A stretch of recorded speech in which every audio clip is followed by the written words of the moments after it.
What's going on, everybody? I'm Cade Morehouse with Cade Side Press and the Combat Lounge. And today I will be joined by a special guest. I'm so glad that we could finally get this going. He is the son of one of the best MMA coaches in the world, if not the best MMA coach in the world. He is one of the best photographers, videographers, editors, anything that has to do with that business that you will ever meet. Terrence Wittman. What's up, Terrence? What's up, man? Thanks for having me. Yeah, man, it's an honor to have you, man. I'm so happy that we can get this done. Yeah, me as well. Appreciate the kind words too. Yeah, man. Tell me a little bit about yourself. I know you do photography, videography, you do it all, man, and it's amazing work. Every single thing you do is amazing. So I want to know a little Thank bit you. about that. Yeah, thank you. Yeah, so I started photography, I don't know, when I was probably 12. I had a small, cheap like Canon, I don't know, $100 at, Walmart. I started taking pictures, kind of dabbling around with that, and started taking it serious in high school and did a bunch of classes and stuff. And, kind of realized it was a passion of mine and been doing that, ever since. So it's been about 12, 13 years now I've been doing that. Mostly landscapes, portraits, stuff like that. And then, you know, uh, after college, my dad hit me up and he was like, "Hey, why don't you come do social media for Onyx and kind of get that under your portfolio and, see how that goes." And I was like, sure. So I started taking pictures of Justin, Camaro, Rose, and really didn't do video until I started doing that. And that was 3 years ago, beginning of COVID. And yeah, over the years, I've always mostly been self-taught uh, with videos and photography, and just over the years, just learned as I went. And yeah, with videos, before his fight with Charles, I was like, let's do some YouTube videos for yourself, so you can kind of create like a fan base on YouTube, and you know, make like a side hustle that way, and kind of give back to the fans, because he's all about fans and giving them time and stuff. So started doing that, and just this third series we did, every time we do it, I see improvement in myself, and I enjoy doing it because I like giving people kind of the inside, or the behind the scenes on training and all that, and even non-training stuff. Because Justin's a guy that likes to go out, play golf, get in his Can-Am, do everything, shoot guns. So it's cool to be able to be a part of that, and film in my own way. What do you enjoy the most? Do you enjoy the videography part of it, or do you like photography, or do you kind of like it both in its own way? I like it both in its own way.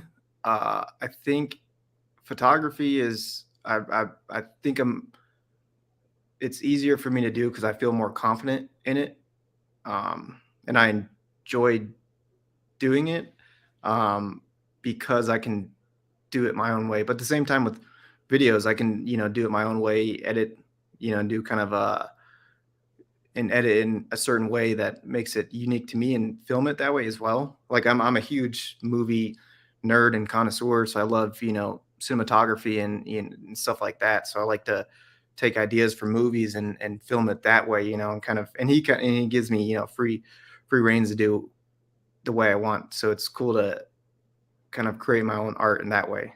So You like to travel, right? yeah, that was my dream, was to travel and take pictures and stuff like that. So it's cool I get to do both of it right now. Where do you like to go the most? Where's your favorite place to travel? Or I mean, out of all the places you've been, what have you enjoyed the most? Um, Hawaii's definitely up there. Uh, I've been to San Francisco 3 or 4 times. I like that city just because there's so much different scenes to shoot. You got the urban, you got the woods, kind of up north. You got the bridge, you got the water. But Hawaii, because it's tropical, waterfalls. I mean, waterfalls are my number one thing to shoot. And then I would say that, or London. But because when he fought Fiziev, we got to go to London. But I mean, the thing with that is, the whole trip's surrounded around the fighter. So we didn't get too much time to go explore. But it's still cool seeing different culture, and that's the farthest I've been from an American culture, other than Abu Dhabi. But Abu Dhabi is kind of Americanized. Nice. I was going to ask you, you got your dad's gym, like a family business, and then you're able to fit into that with your Mhm. skill set. What Yep. is it like for you and your dad to kind of team up and work together towards the same goal, man? And it's actually really cool. And I think people actually underrate or underestimate how cool that is, that you and your dad are able to do completely separate things, but it's all for one business. Yeah. No, I mean, I'm grateful for it every day. Growing up, he was so busy coaching and doing all these classes. I mean, he'd be in the gym at 6 in the morning and then leave at 10 o'clock at night because he had all classes. He'd clean up. I mean, pretty much do everything within a gym. So it's great to kind of have him be able to focus on fighters and the company, um, and then also like you get to like, or at least I get to hang out with him, all day. So it's one that's fun. You've probably seen he's got tons of dad jokes. He likes to keep everything kind of light, and so when I'm around him, I start to pick up the dad jokes, and people, when I hang out with people, I start to tell dad jokes. So I see where I get it from, but it's a fun environment.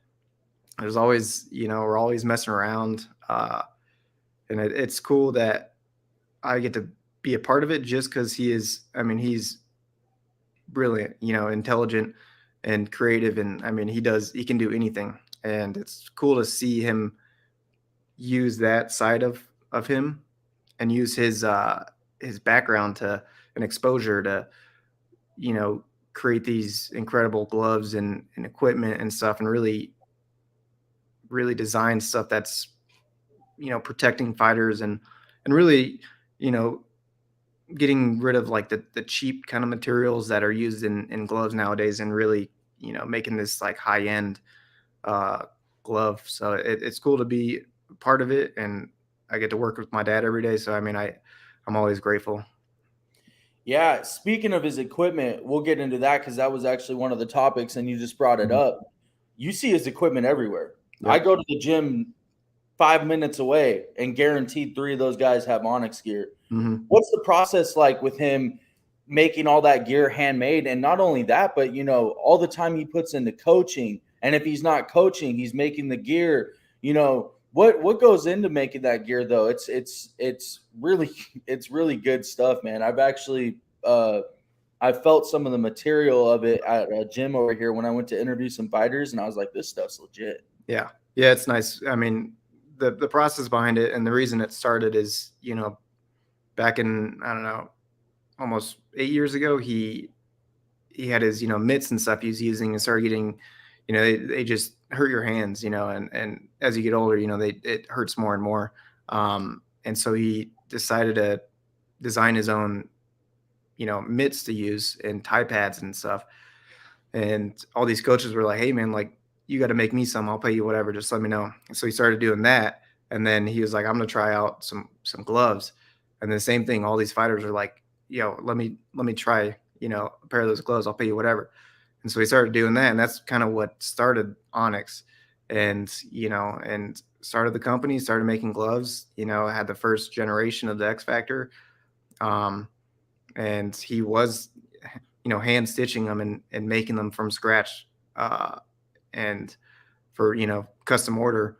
And it got to the point where the demand was too high, so we started manufacturing. But I mean, we used really high end foams, materials, leather. We use composite leather that helps with moisture. The foams, it's super soft on the hand but firm. We have heat moldable foam, so when you get them, I'm sure you've heard, you can heat mold them once you get them, and you kind of break them in, and then over time they start to form around your knuckles and your hand. So I mean, it really is like a custom fit glove, and I mean, and it's like I like to consider it kind of like a Tesla of you know combat equipment. Um, but I mean, I mean, it's a ticking time bomb. Doesn't get any better than that stuff. I Yeah. tell you that. I mean, you go to the store and fill the materials of their stuff, and then fill the stuff of Trevor's, and it's not even close. And there's a reason why a set of gloves is 350 or whatever Yep. it is, because it's worth it, and they last these guys a long time. Even one of my buddies out in Riverside, California, he just bought some of the gloves, I think last year, or maybe even a year and a half ago, and he still has them, and they look like they're brand new. Yep. Like he uses them every day, and they still look brand new. Yeah. Yeah, that's insane, man. That's like two businesses. Even if he was to stop coaching one day, at the end of Justin and Kamaru and everybody that he coaches, if he just said, you know what, I don't want to coach anymore, that he has that to fall back on because he makes the best handmade MMA gear in the world. Yep. Yeah. That's amazing. Yeah. Trevor, I'll get into me a little bit about how I got into this media and before my media. But Trevor is a huge role model around the world. There's a lot of people that look up to him, his coaching, just even if his fighter wins or loses, he has a smile on his face. He understands the game. There's even been some memes where, his fighters have lost and he's smiling. Yep. And that's just who Trevor is.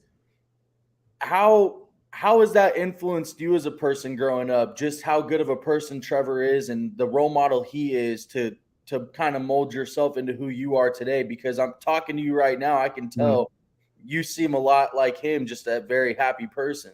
Yeah. He's the type of person, he doesn't let anything hold him down. I don't think I've ever seen him in a point where he's pissed off or, he's just always in a good mood, and he's always the type of person that will lift you up.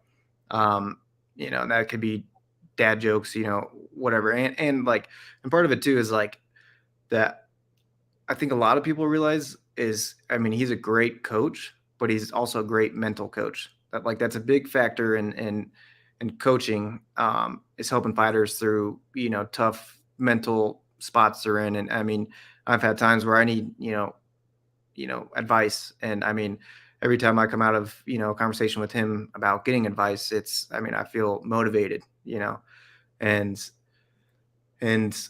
I also think he's been in the game for so long that he understands, the meme with him smiling when, his fighters lose, or, Justin getting into a, chaotic, fight, and him getting rocked and he's smiling. I think that side of it is he enjoys seeing Justin have fun, and he knows Justin's having fun in those chaotic moments. But also when he's smiling when, one of his fighters loses, he understands both sides. So he's, been a part of wins and losses, and he knows how that other side, or that other team feels. So you'll see anytime, when Justin knocked out Dustin, he goes straight to Dustin to check on him, and that's just who he is as a person. He's always giving, and he's always there for anyone. Yeah, I actually did notice that he went straight to Dustin. Yep. I actually noticed that live on TV. I was sitting there and I was like, Trevor just walked past everybody and went straight to Dustin. Yeah. That really is the type of person he is, though. And actually, if I remember correctly, there's a bunch of fights. Even when the Chandler fight happened or anybody, he always walks over to the other team or congratulates them if they win. I think even when Leon shocked the world against Kamaru, I think he went straight over there and shook all their hands. That really is the type of person he is. You're absolutely 100% correct. Yeah. And it's part of, sports, is sportsmanship, and you can't be you could talk, crap before the fight and, sell the fight and stuff, but you're in there doing the same thing. You guys are, dancing with each other. And you're, the top athletes in that sport. So I think it's mutual respect between the fighters, the coaches, anyone involved. And that's just, how he is, with the whole team, Yeah, I was going to say, it's funny when we watch your videos because, and I've actually interviewed Luke. Hilarious. Yeah. One of my favorite guys I've ever interviewed. He's just a character, but you see it in your videos, just him and the relationship Justin have. And then your dad's just looking at him. He's laughing at him like, these two fuckers. But he's just looking at him like, serious? Like right now, this is what we're going to do? Yeah. And I just want to ask, how important is that to the team to have your dad as the leader, Luke, who's a good coach and a good mentor at the same time, but he's also on the childish level where he can bring out Justin to, bring out the kid in Justin. Yeah, I think it's a huge thing because you see a lot of and that's why I enjoy doing this so much, is because I get to show that kind of side of it. Like a lot of times you see all these fighters and you see footage and film and everyone's like, it's like a military camp. There's like no laughing, like there's no breaks, so Justin's there to get work done. He might mess around in between rounds and, be shadow boxing and float over to Luke and hit him with a couple body shots. But it's, he's still in there getting the work done, breaking a sweat. But having Luke there, it keeps things light, when, the weight cuts, when everything's very stressful, or, you know, Justin's kind of like, fight week's always kind of high strung and stressful, but Justin's kind of, he's very laid back. So it's easy for him to not get too like worked up, but having Luke there keeps everything and everyone kind of, more calm. Cause him and Justin together are like brothers, they're always punching each other, always, cracking jokes. So, it cracks me up, and it's cool to be a part of that, Yeah, I was actually just about to say this. I'm not there during fight week, so obviously I don't know. But from the looks of it on the pre-fight stuff you guys do, Yeah. Trevor looks almost more stressed out than Justin does. Yeah. Is that the case? Yeah, I would say so. Justin's very like. There's been times, when Justin was fighting in World Series, like in the locker room, Justin would be like, he'd be like, "Coach, I'm not nervous at all. Like I'm nervous that I'm not nervous." Like he's very like, but I think it's his his passion. He loves to fight. He loves to put on a show for fans. So I think like he doesn't get. He gets nervous, like any person does, but he's very calm throughout the week, and he's different than a lot of the fighters that I've seen in those situations. And I think my dad, yeah, he's more stressed out because all this work and all this time and all these, days and weeks and months put into, this 15 or 25-minute fight. It's a lot. Like people say, he's a artist and, the canvas, reference or whatever, but I think he definitely gets a little more nervous, but at the same time, Justin doesn't, talk about it too much. So it's hard to tell. Yeah, I'll tell you this. I know Justin Gaethje like the back of my hand without even knowing him personally. I know him a little bit, like from the times I've met him. I've met him a couple of times, and then I did an interview with him and sometimes DM and stuff, but that's about all I know him personally wise. Yep. But fighting wise, I know him like the back of my hand. Yep. I've only been doing this media stuff for about a year and a half. And Justin Gaethje was, before I got into this media stuff, he was the end all be all for me. It was like, that was my favorite fighter. I was on social media. I was that guy on social media. Don't fucking talk about Justin like that. He's next for the title. Like, I was a fan, Mm-hmm. And then I went to UFC 274 for my birthday. And I knew from the start of the belt, I was like, Justin's going to win this belt right now. But then about a minute into the fight, I was like, I don't know, because he's coming out here fighting like he wants to put on a show for his hometown crowd. Yep. And then I think in one of your series, he came back and he told Trevor, I don't want to fight to be the most exciting guy anymore. I want to fight to be a champion. Mm-hmm. And then he made his return to fight Fiziev and Dustin. Yep. And you could tell he wasn't fighting to be, he was fighting. Yeah, of course he's going to be exciting, but he's going to do it when he picks his shots. He's going to do it being patient. And that was just a much different, complete fighter than we've ever seen out of Justin Gaethje. Like the most dangerous version of himself the last two fights.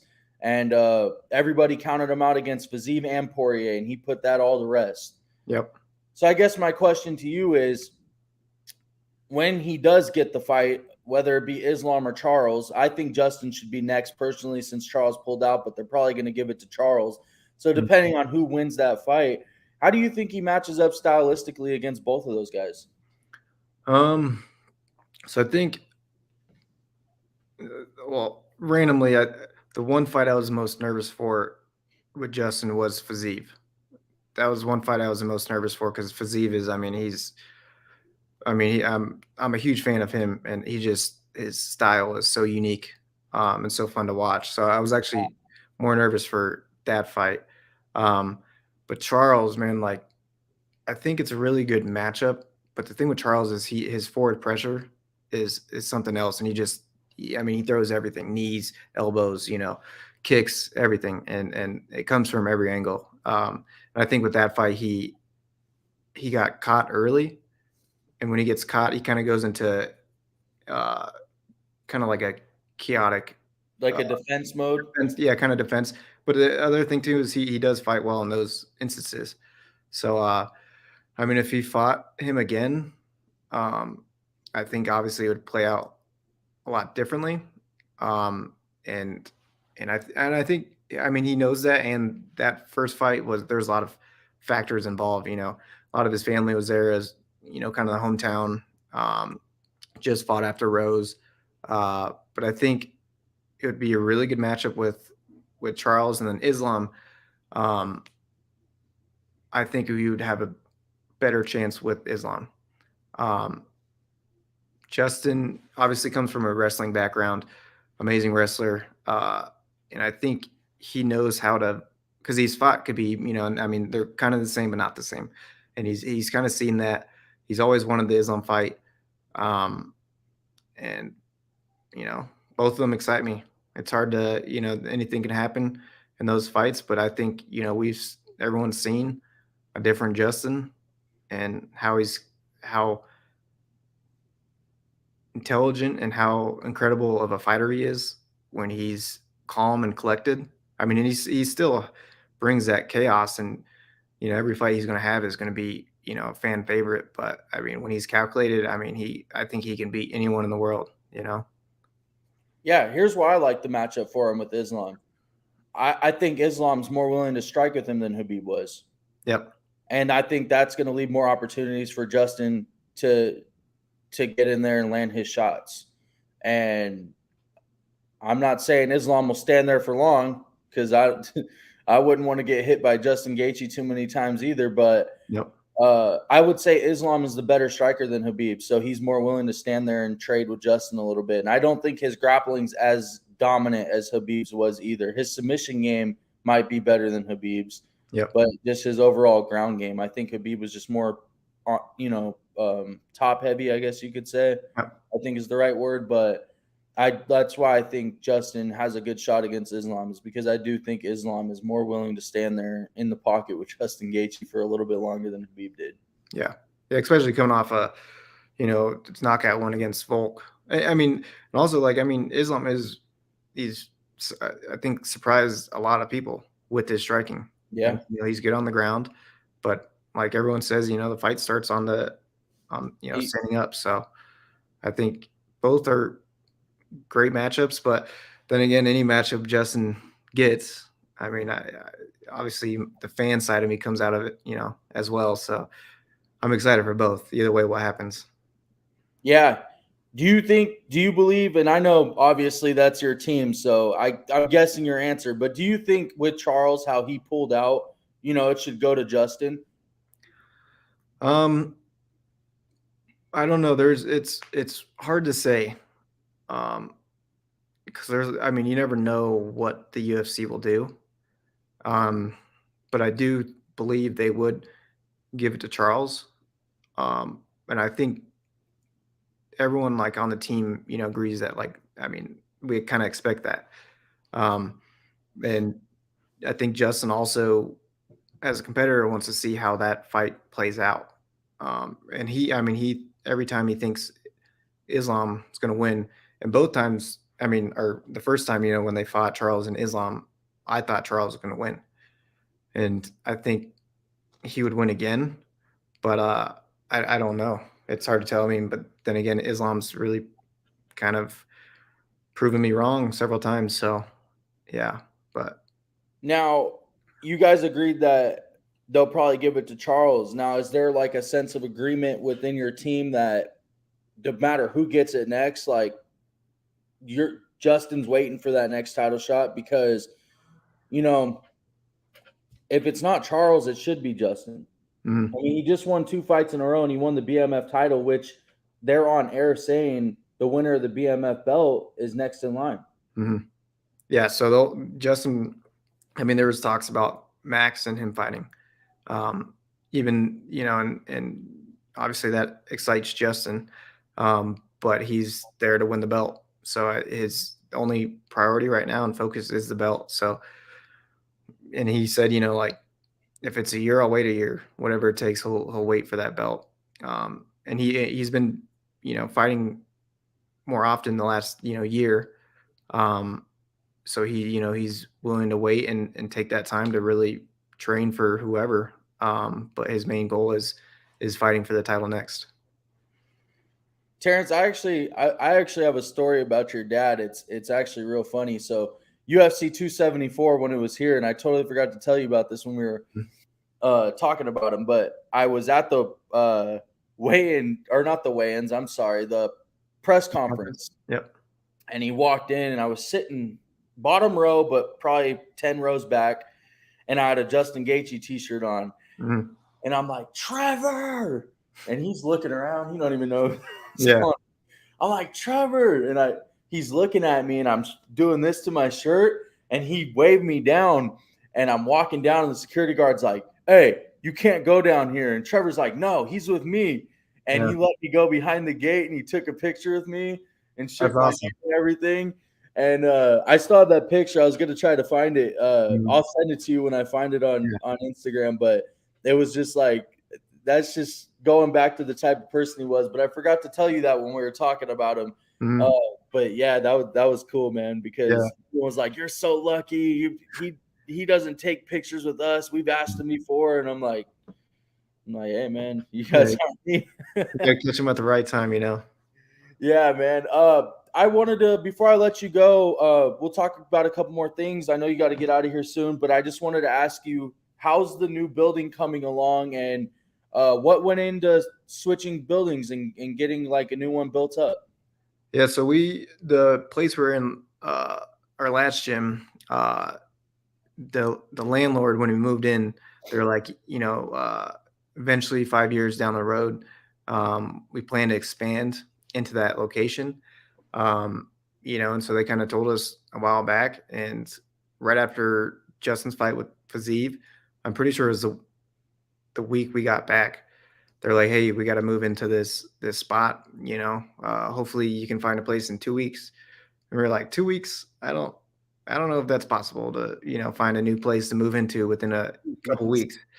So, we looked at, 50 different, facilities. And after like a month, we found a place that was being built and decided to go that way. It's almost 2 times bigger, a little less. Um, so I mean, it's come along good. It's still not done. There was a lot of rain we got this summer, so it kind of pushed back the build. But I mean, they got drywall up and stuff right now, so hopefully the next month or so it'll be done. But I think it's great for the company because we get to expand a little bit, and we also like get to one of the goals we want to try to do is create this facility for fighters to come out and train. If they have a fight camp. So we had Eddie Alvarez that came out before his last bare knuckle fight. We had Luke Rockhold come out. Just and Luke Rockhold was probably here for, I want to say, like a month, and he was coming in to train a couple times a week and use our facility and our gym and stuff. So it's cool to have that, and we kind of want to create this like high end facility for these fighters that are fighting for titles or need like high end training facility, kind of like the Performance Institute, and so we're gonna have like a turf area, weights, treadmills, all these different things and all these bags and stuff, and anything they can use, is going to be there. So I mean, we're moving into that kind of realm of it, and also obviously sticking with the equipment and stuff. So it's a cool process to see, and we get to kind of customize it as our liking. What's the expected date for that to all be finished up? So initially it was October 1st. Okay. Then So, they said December. So it's kind of Fluctuating. fluctuating. Yeah. Hopefully we're gonna go in hopefully within the next month and start kind of painting ourselves and kind of customizing like the gym and stuff. So I mean, it's hard to tell right now, and then snow could push things back. So it's hard to tell right now. There's a lot of I just want to ask you this real quick. There's like a lot of controversy at the the media puts stuff out there, crazy stuff. They try to make storylines about everything, Mhm. you know. But who's the main fighters that's Trevor's coaching right now? Because there's a lot of rumors that Rose left and all this stuff, But I know he's with Justin Camaro still. Is there any other people that are down at the gym that are training with Trevor still, or is Rose still there? Is it how's all that? Not that how's all that played out, but just who is he coaching right now that are for Mhm. sure on his roster? So the only two he has is Kamara and Justin. He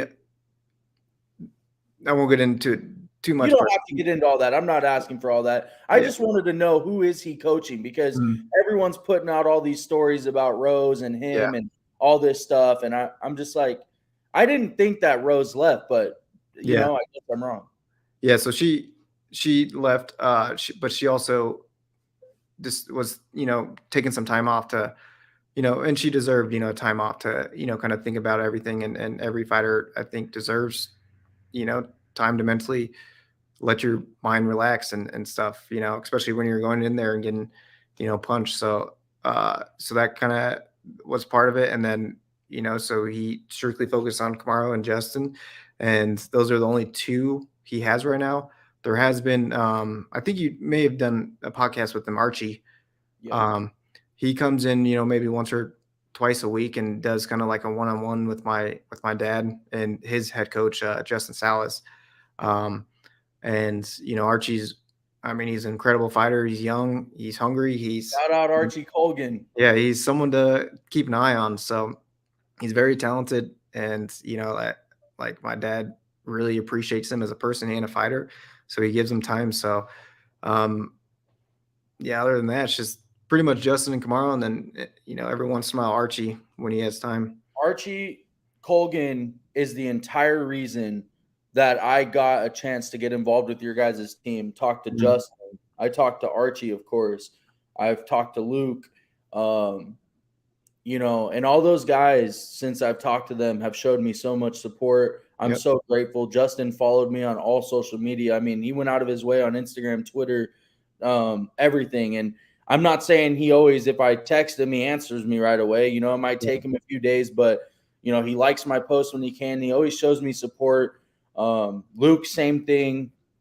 Archie, same thing. This team's amazing, man, and I'm blessed to have been able to talk to all you guys, man, and Yeah. hopefully we can do it again sometime soon. Yeah, definitely. I think that's one thing, that's always stood out about Justin is he's always giving people time, and like and as a person, he's I mean, he could be getting done with a weight cut and someone asks for a picture and he'll do it, like and that's just how everyone on the team is and like that's one thing and I always say about Justin when people ask like how's Justin, I'm like he's the most normal dude you'll meet. Super down to earth, funny. Like he likes to have fun and he's one of the most he is the most violent fighter, like you could see him on the street and think he's, you know, somebody could pick a fight with and then as soon as you know it, you're heading to the hospital. So, like but everyone on the team is just so great. Like, it feels like a family. Yeah. Terrence, I know you have limited time, brother. Maybe we could do this again one day. I really enjoyed your company. I really enjoyed your time. I think we've been trying to do this for about a month now. We Yeah. finally caught up to each other. This was a great conversation. Tell the people where they can find you and then hang out backstage when I close the show so I can say my goodbyes and everything too. And we'll let you get out of here. Yeah, well, I want to say thank you for your time and appreciate you having me on here and stuff. So it's cool to talk about what I get to do. You can find me on Instagram at iVisualize. It's EYE Visualize. Um, do a lot of stuff on there. Justin's Instagram page on his YouTube page as well. That's where we'll see most of like the full fight camp videos and stuff. We plan to do more throughout the year. He's been so busy with traveling, but yeah, check those places out and you'll see some good content coming up soon. Terrence Wittman, ladies and gentlemen, we out.